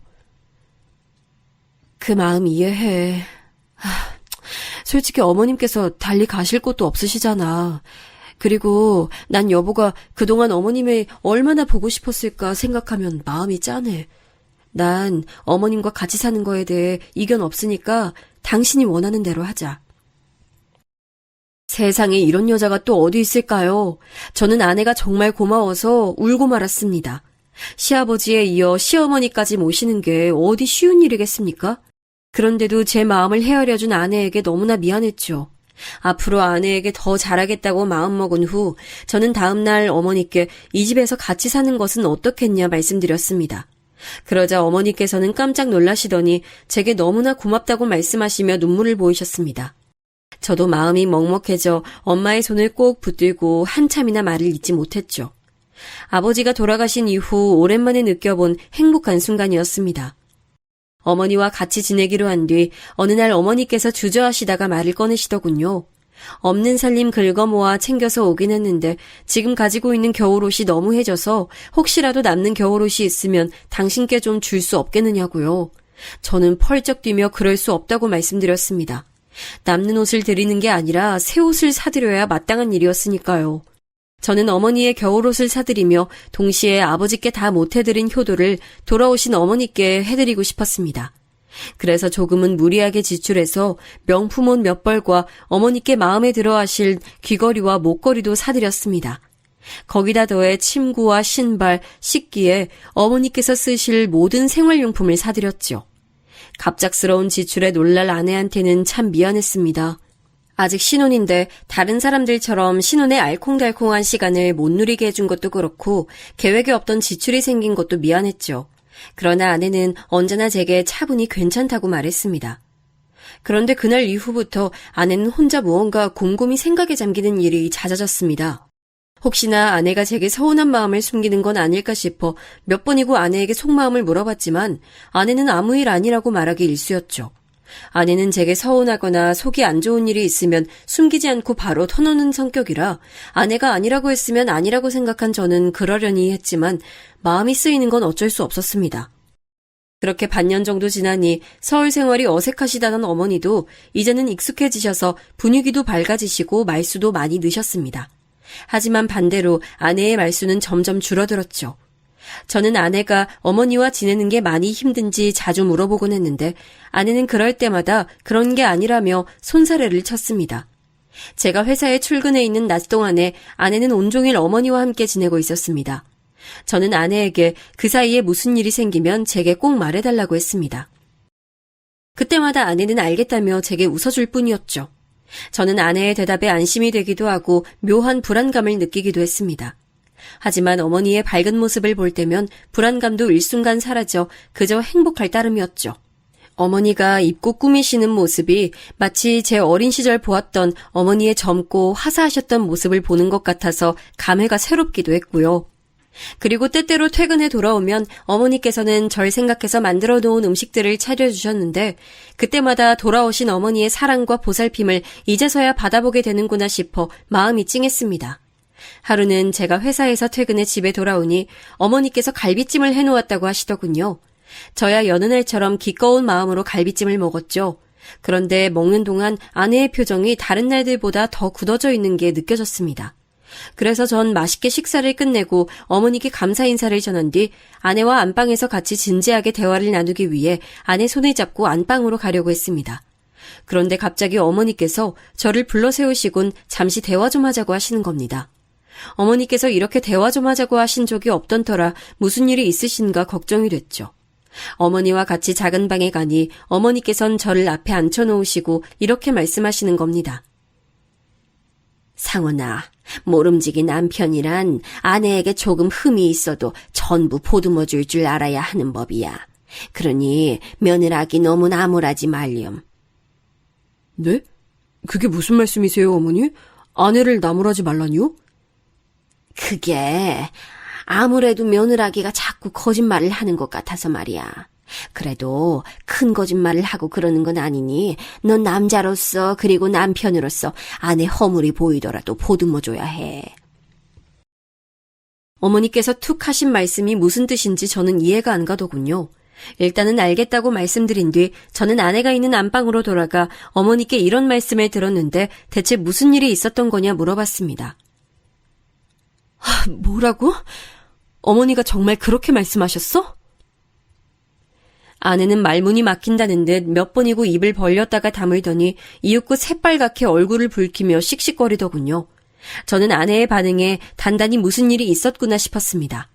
하지만 아내는 역시나 무슨 일이 있었는지 말을 하는 대신 입을 꾹 다물고 나중에 다시 얘기하자며 그대로 잠자리에 들었습니다. 저는 대체 이게 무슨 일인지 알지 못한 채 답답한 마음으로 잠들 수밖에 없었죠. 다음날 제가 출근을 마치고 나가려 하니 아내는 저를 잠시 불렀다가 아무것도 아니라며 잘 다녀오라 말하면서 절 배웅했습니다.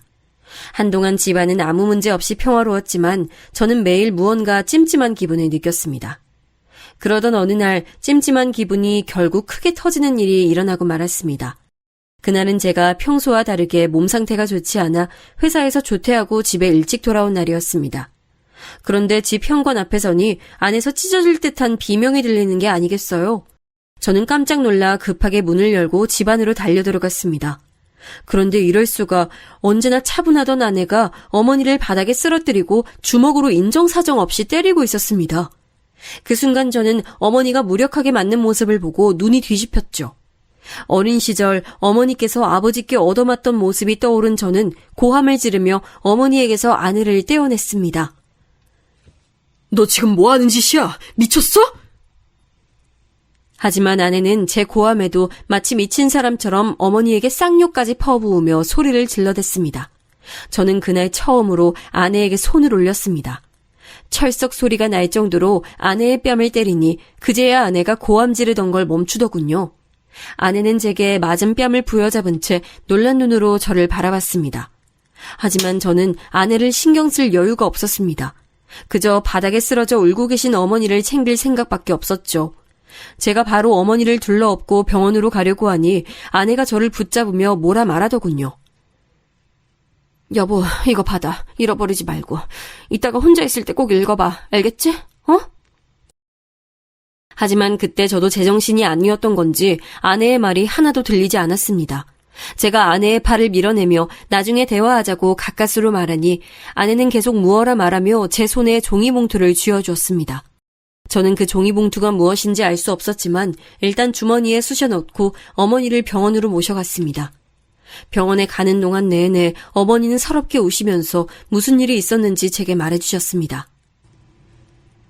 난 그동안 며느라기가 아무리 거짓말을 해도 다 참아줬어. 근데 더는 들어주기 힘들어 거짓말 좀 그만하라고 했더니 갑자기 날 주먹으로 때리지 뭐야. 난 며느라기가 순간 미친 줄 알았어. 그런 애랑 어떻게 같이 사니? 아유, 난 이제 더는 같이 못 살겠다. 어머니의 말씀을 들으니 화가 솟구치더군요. 하지만 동시에 아내가 그럴 리 없다는 생각이 들어 머릿속이 혼란스러웠죠. 병원에 도착해 어머니께서 검사를 받으시는 동안 저는 화나는 마음을 다스리려고 노력했습니다. 그리고 아내에게 전화해서 상황을 듣고자 했는데 이미 아내에게서 문자가 와 있더군요. 나 한동안 친정에 가 있을게. 중요한 인감이랑 문서, 귀중품은 내가 다 챙겨서 갈 테니까 아까 내가 준 편지 다 읽고 머리 식힌 다음에 대화할 마음 생기면 그때 연락해. 저는 그제서야 아내가 제게 준 것이 편지였던 것을 알아챘습니다. 주머니에 구겨진 봉투를 꺼내 안을 살피니 몇 장이 되는 편지가 들어있더군요. 저는 어머니의 검사가 끝나길 기다리는 동안 편지를 펼쳐 읽기 시작했지요. 그런데 놀랍게도 편지는 아내가 쓴 게 아니라 제 아버지가 쓰신 편지였습니다. 그리고 편지를 받는 대상도 제가 아니라 아내였고요. 저는 건강도 안 좋으셨던 아버지께서 언제 아내에게 편지를 남기셨나 생각하며 편지를 읽기 시작했습니다. 돌아가신 아버지께서 쓰신 편지를 두 손에 쥐고 읽자니 눈시울이 뜨거워지더군요. 편지의 초반에는 저와 결혼해준 아내에게 고마운 마음과 아들을 잘 부탁한다는 내용이 담겨 있었습니다. 떨리는 손가락에 억지로 힘을 주어 한자 한자 똑바로 써진 아버지의 글씨체를 보니 돌아가시기 전에 남겨놓으셨던 것이 분명했습니다. 당신께서 힘드신 것도 참아가시며 병상에 앉아 쓰셨을 걸 생각하니 가슴이 먹먹해지더군요. 그런데 편지의 중반부터는 전혀 상상도 못한 내용이 담겨 있었습니다. 그건 다름 아닌 어머니에 관한 내용이었습니다. 제가 이제껏 어머니께 들은 이야기와는 완전히 다른 내용이었죠. 아버지께서 남기신 편지 속에서 어머니는 행실이 옳지 못한 분이었습니다. 어머니는 제가 태어난 이후 동네에서 소소하게 벌어진 화투판을 시작으로 점점 손이 커지기 시작해 내기 도박은 물론 다른 마을로까지 가서 도박하는 등 원정 도박에도 손을 대셨다는 겁니다. 그러다 나중엔 아버지께서 통장에 모아둔 돈에 손을 대셨고 집안의 재산도 야금야금 빼돌려 도박에 쓰시다가 아버지께 들키셨고 이후에 다신 도박을 안 하겠다 약속하셨답니다. 그러나 약속하는 것도 잠깐, 어머니께선 도박판에서 돈을 따면 그 돈으로 분에 맞지도 않는 사치를 부리며 생색을 내고 이르면 이른 대로 본전을 찾겠다고 돈을 더 가지고 가서는 자꾸 잃어버리기만 하니 이제는 집착이 되어 도박을 끊지 못하셨다고 합니다. 아버지께선 어머니께 화도 내보고 달래기도 해봤지만 도무지 나아질 기미가 없어 깊은 시름에 빠지셨는데 급기야 어느 날 아버지께서 조부께 받은 선산을 제 명의로 돌려놓으려고 잠깐 땅 문서를 꺼내놓은 사이 어머니께서 들고 나가 도박으로 날려먹으신 걸 알게 되셨다고 합니다. 그날 아버지께서 처음으로 어머니께 손을 올리고 제정신이냐고 소리치며 싸웠다고 하더군요. 아들에게 줄 땅마저 팔아버리는 어미가 세상 어디에 있냐고 소리치며 싸우셨고 다음날 어머니는 집안에 남아있던 귀중품도 전부 싸들고 도망가셨다고 적혀 있었습니다. 그리고 혹시나 나중에라도 어머니께서 돌아온다면 어머니가 제게 아는 체를 하면서 거짓말을 일삼을 것이 뻔하다고 하셨습니다. 제가 어머니를 좋은 사람이라고만 알고 있고 또 많이 그리워하는 것을 당신께서 알고 계시니 속수무책으로 당하지 않도록 제 아내에게 제발 조심하고 거리를 두도록 해달라는 당부가 담겨 있었습니다. 저는 편지에 적힌 내용을 도무지 믿을 수가 없었습니다. 하지만 편지 속 필자는 아버지의 것이 분명했고 아내가 제게 건네준 것이니 진짜 아버지께서 남기신 편지라는 것은 알 수 있었죠. 술렁이던 가슴을 진정시키던 사이 어머니께서 검사를 끝마치고 나오셨습니다. 별다른 이상은 없다고 하더군요. 어머니는 집으로 돌아가는 동안 제게 아내와 이혼해야 한다고 하셨으나 저는 편지의 내용을 계속 생각하느라 대꾸도 못했죠. 집으로 들어가 보니 아내가 없더군요. 어머니께선 맞은 곳이 아프다 하시며 방으로 들어가 쉬셨고 저는 조용히 집 밖으로 나가 아내에게 전화했습니다. 아내는 전화를 받자마자 저와 대화를 하고 싶지 않다고 하더군요. 저는 아내의 뺨을 때린 것에 대해 사과를 하고 제발 있었던 상황을 그대로 말해달라 부탁했습니다. 여보, 상황을 말해줘야 내가 어떤 행동을 할지 정할 수 있지. 이렇게 편지만 덜렁 주고 가버리면 어떡해. 그럼 당신은 내가 어떤 말을 해도 내 말 믿어줄 수 있어? 아내의 말에 저는 무조건 믿겠다고 대답했습니다. 그러자 아내가 한숨을 내쉬고 제게 이야기를 해줬습니다. 이야기 속 내용은 제가 그동안 상상도 못했던 것들이었습니다. 근 1년 동안 어머니께서 제게 보여주신 행동과 아내에게 보여주신 행동이 너무나도 달랐더군요. 저는 이제껏 어머니께서 아내를 도와 집안 살림을 꾸려왔다고 생각했는데 아내 말로는 어머니는 그저 신용만 할 뿐이었답니다. 어머니께선 같이 살게 된 초반부터 제가 있을 때만 집안일을 신경 쓰는 신용을 하시고 아내와 단둘이 남으면 딱 일을 멈추고 힘들다 아프다는 말을 반복하면서 아내가 홀로 모든 집안일을 하도록 조종하셨다고 합니다. 그리고 제가 집에 돌아오면 마치 어머니 혼자서 모든 일을 해낸 척 하셨다는 겁니다. 그리고 아내가 절 위해 기껏 요리를 준비해 놓으면 마지막에 꼭 자신이 간을 보겠다며 맛보시고는 저에게는 마치 어머니께서 음식을 전부 다 준비한 것처럼 말씀하신 것, 또 장인 장모께서 사실 재혼한 사이라는 것을 알고 난 뒤 대놓고 아내의 말을 무시하기 시작한 일 등 이제껏 어머니께서 제게 보여주신 행동들과는 너무 달라 상상조차 못했던 치졸한 일들을 듣는 순간 말문이 막혔습니다. 뒤늦게 왜 이야기하지 않았느냐 묻자 아내는 제가 정말 어머니를 그리워하고 좋아하던 것을 알고 있었기 때문에 참으려 했답니다. 그런데 오늘 아내가 잠깐 마트에 다녀온 사이 어머니가 장롱 깊숙한 곳에 숨겨놓은 문서들을 꺼내고 있는 현장을 붙잡았다는 겁니다. 아내는 어머니의 손에 들린 문서들을 뺏어서 뭐 하시는 짓이냐 물으며 화를 냈지만 근 1년 동안 어머니의 말씀에 고분고분 따르고 화도 안 낸 아내가 만만했던지 어머니는 아내에게 온갖 쌍욕을 하셨답니다. 저는 순간 아내의 말을 믿기 어려웠습니다. 그런데 그때 아내가 녹음 파일을 하나 보내줄 테니 들어보고 다시 전화하라고 말하더군요. 저는 아내의 말대로 잠시 통화를 끊은 뒤 아내에게서 온 녹음 파일을 들었습니다. 그곳에선 아내와 어머니가 크게 말싸움하는 소리가 녹음돼 있었죠. 어머니 제발 그만하세요. 상원 씨 보기 부끄럽지 않으세요? 다 큰아들 집에서 도둑질 하시다니요. 이년이 얼른 내놓지 못해? 집에서 빈둥빈둥 놀면서 내 아들 등쳐먹는 주제에 내 아들 돈은 내 돈이나 마찬가지야. 내가 좋은 곳에 써서 우리 아들 재산 불려주는 건데 누굴 도둑 취급해? 어머니, 제가 언제 집에서 빈둥빈둥 놀았어요. 온종일 바닥 쓸고 빨래하고 음식 만들고 하는 거 저예요. 집안일은 제가 다 하는데 뭐가 빈둥빈둥 노는 거예요. 말도 안 되는 소리 좀 하지 마세요. 참나, 어차피 알지 좀 안다고 유세 떨기는. 그리고 니네 엄마한테서 배운 게 집안일 뿐이면 그거라도 잘해야지. 첨년 딸인 것도 봐줬더니 어디서 건방지게 소리를 질러? 뭐? 우리 엄마가 왜 첩년이야? 재혼이니까 재취지 그게 뭐가 첩년이야? 아내의 고함 뒤에 둔탁하게 치고받는 소리가 들렸고 저는 거기서 녹음 파일의 재생을 멈췄습니다. 믿기지 않았지만 그건 분명 제 아내의 목소리와 어머니의 목소리였죠. 녹음된 내용만 듣고 보자면 아내가 그렇게나 화를 내는 것이 이해가 됐죠. 재혼 가정이란 꼬리표는 아내의 영린이었습니다. 행복하게 잘 살고 있는 집안에 대고 그렇게 손가락질을 하면 누구든 화가 안 나겠습니까?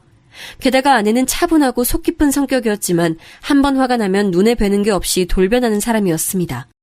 대학을 다닐 때도 동기들 사이에서 한 번 화를 내면 무섭기로 유명한 사람이었는데 그런 사람에게 부모에 대한 막말을 던졌으니 아내의 속이 거칠어질 법도 했죠. 아내에게 전화해서 어떻게 말해야 하나 고민하던 사이 아내는 제게 몇 가지 영상 파일과 녹음 파일을 추가로 더 보내왔습니다. 그 영상 파일은 아내가 저와 어머니 몰래 설치해놓은 카메라 영상이었고 음성 파일은 그간 어머니가 제 아내에게 했던 다른 막말들이었죠. 음성 파일 속 어머니는 제 아내를 욕보이는 말을 서슴없이 하셨습니다. 게다가 아내를 못 배운 사람 취급하고 홀대하며 부리는 태도가 가관이라 저는 머리가 차가워지고 참을 수 없는 분노를 느꼈습니다.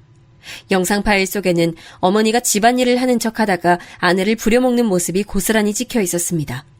거기다 아내의 지갑에서 돈을 훔쳐가는 모습까지 찍혀 있더군요. 여태껏 저를 속이고 아내를 홀대하되 못해 하녀 취급하는 어머니의 모습에 깊은 배신감이 느껴졌습니다. 저는 그제야 어머니가 아내를 그리워해 돌아온 게 아니라 사실은 돈이 목적이었던 것을 깨달았죠. 그 자리에서 저는 아내에게 전화를 거는 대신 부동산에 전화했습니다. 그리고 바로 집을 내놓고 은행에 가서 100만 원을 찾았습니다. 그 뒤 아내에게 전화해 제 계획을 말하니 아내는 반드시 그렇게 하라며 제게 동의했습니다. 다음 날 저는 출근하기 전에 어머니께 용돈으로 100만 원을 드렸습니다. 어머니께서 무슨 돈이냐고 물어보지도 않으시고 좋아하시더군요. 저는 원하시는 대로 쓰시라고 말씀드리고 출근하는 척 집을 나섰습니다. 아니나 다를까 제가 집을 나서자 얼마 안 되어 어머니께서 외출하시더군요. 저는 어머니께서 나가시는 모습을 본 뒤 현관 자물쇠 수리업체를 불러 현관 열쇠를 바꿔버렸습니다. 어머니의 짐들은 전부 여행용 가방에 담아 밖에다 세워놓고 쪽지를 써놓았고요. 그리고 출근했습니다. 한창 일하고 있는 와중 어머니께 전화가 오더군요. 업무 도중이라 무음으로 해놓고 나중에 확인해보니 전화만 몇십 통은 와 있었습니다. 뭐가 그렇게 할 말이 있나 싶어 전화를 걸어보니 금방 받으시더군요.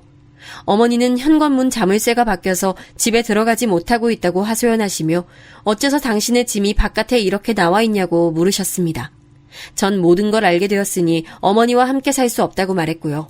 어머니께선 제 말을 못 알아들으신 것처럼 몇 번이고 되물으셨습니다. 전 단호하게 말했죠.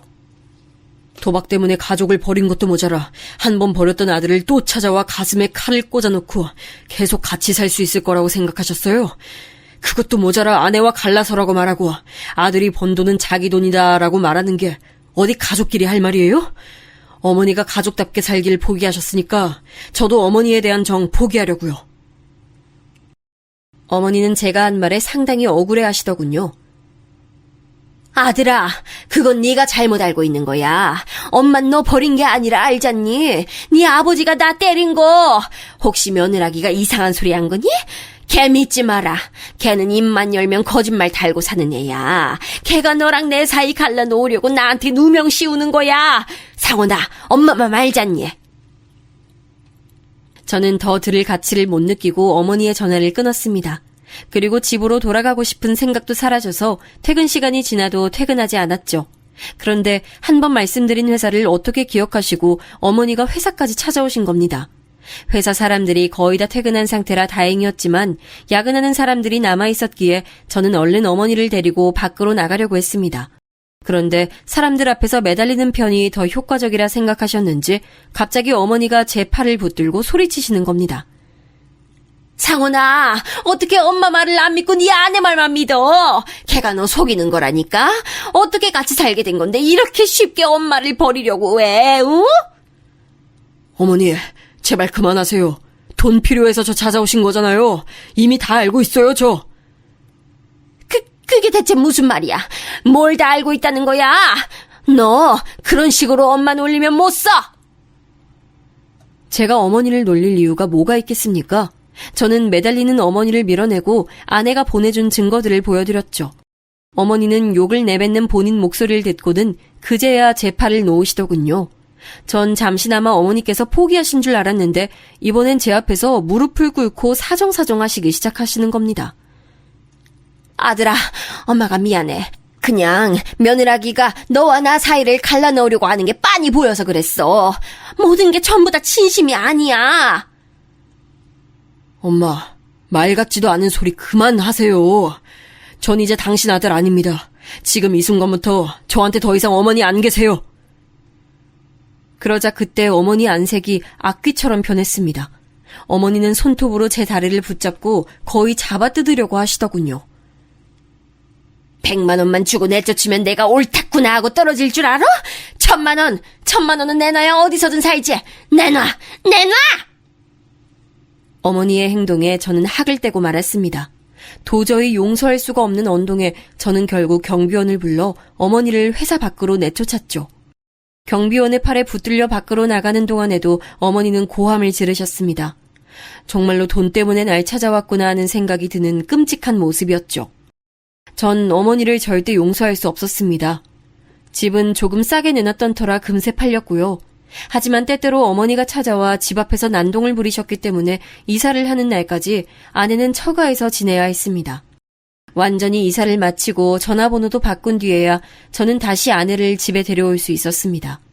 그리고 앞으로는 정말 아내만을 위해서 더 열심히 살겠다고 약속했죠.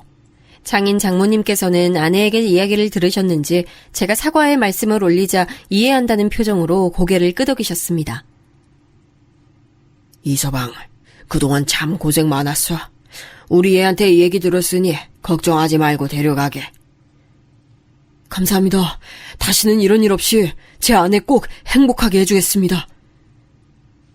그 후 저는 아내와 함께 새로 이사한 집으로 갔습니다. 오랜만에 느껴보는 평화가 달게 느껴졌습니다. 하지만 새로 이사한 집에서 평화를 만끽하던 것도 잠시 어머니께서 자꾸 회사로 찾아오셔서 도저히 참을 수가 없더군요. 저는 결국 이직을 해야 했습니다. 어머니가 알 수 없도록 연락처도 다시 바꾸고 새로운 회사에 들어가니 비로소 제가 어머니와 진짜 연을 끊은 느낌이 나더군요. 지금은 새로운 회사로 이직한 지 시간이 좀 됐지만 아직 그때 생긴 작은 슬픔이 마음 한구석 남아있는 느낌이 듭니다. 하지만 언젠간 괜찮아지리라 생각합니다. 그리고 그때 일만 생각하면 아내에게 너무나 미안하면서 고마운 마음이 듭니다. 누구보다도 제 입장을 먼저 생각해서 어머니를 받아들이기로 하고 우라병이 생길 수도 있는 일들을 증거로 남겨둔 아내의 차분함과 준비성에 감사할 따름이죠. 또 이런 일이 생길 것을 미리 아시고 아내에게 편지를 주고 대비해 두신 아버지의 해안에 감명했습니다.